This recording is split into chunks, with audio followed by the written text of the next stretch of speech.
నేను రాజకీయ నాయకులకు దూరంగా ఉంటాను. రాజకీయ నాయకులను వేదికల మీదనే కలుస్తాను కానీ వ్యక్తిగతంగా కలవను అని ఒక మిత్రుడి ద్వారా సమాచారాన్ని చేరవేశాను. అయినా పర్వాలేదు, ఒకసారి కలుద్దాం, తెలంగాణ రాష్ట్ర భవిష్యత్తు గురించి చర్చించుకుందాం.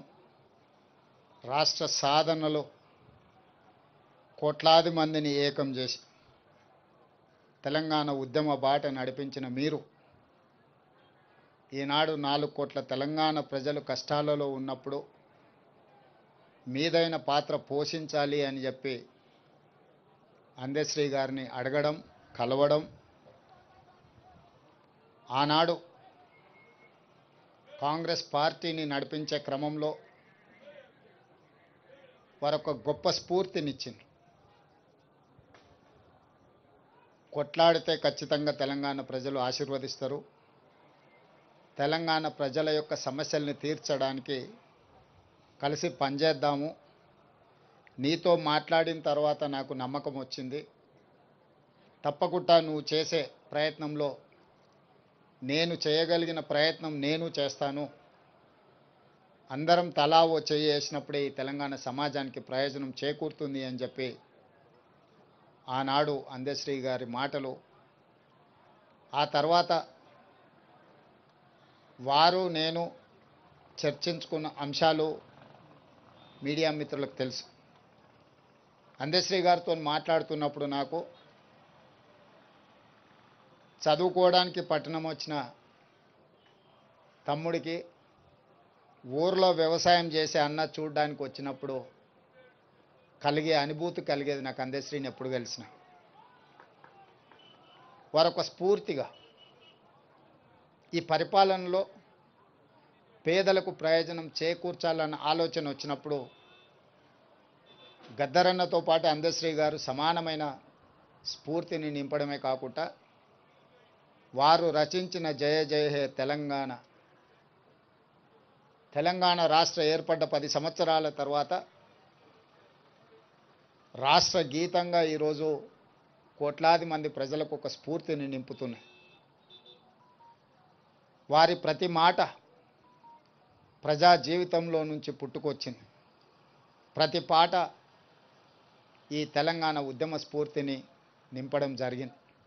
అందుకే ఈనాడు తెలంగాణ రాష్ట్ర ప్రభుత్వం రాబోయే మంత్రివర్గ సమావేశంలో మంత్రులందరి సహకారంతో జయ జయ హే తెలంగాణ గానాన్ని పాఠ్య పుస్తకాలలో ప్రథమ అంశంగా చేర్చడానికి రాష్ట్ర ప్రభుత్వం నిర్ణయం తీసుకుంటుంది.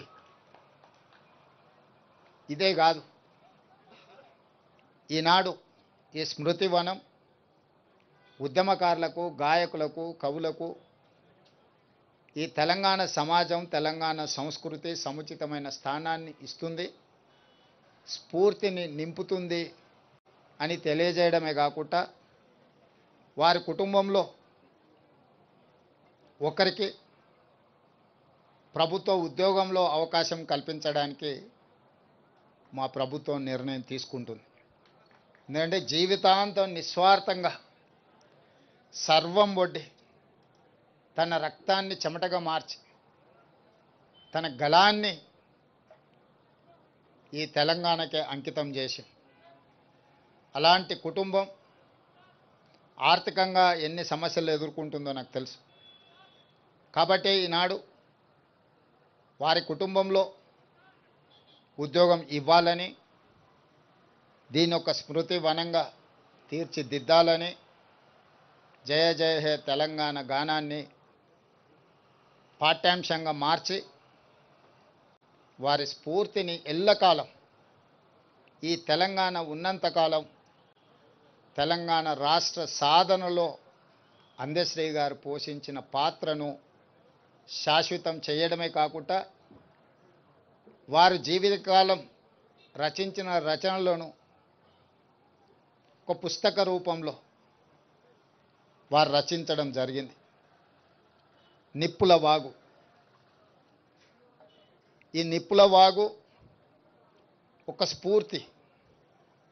ఒక ప్రజ్వలన, భవిష్యత్ తరాలకు ఇది ఒక భగవద్గీతగా, ఒక బైబిల్గా, ఒక ఖురాన్గా తెలంగాణ యువతకు, తెలంగాణ ఉద్యమకారులకు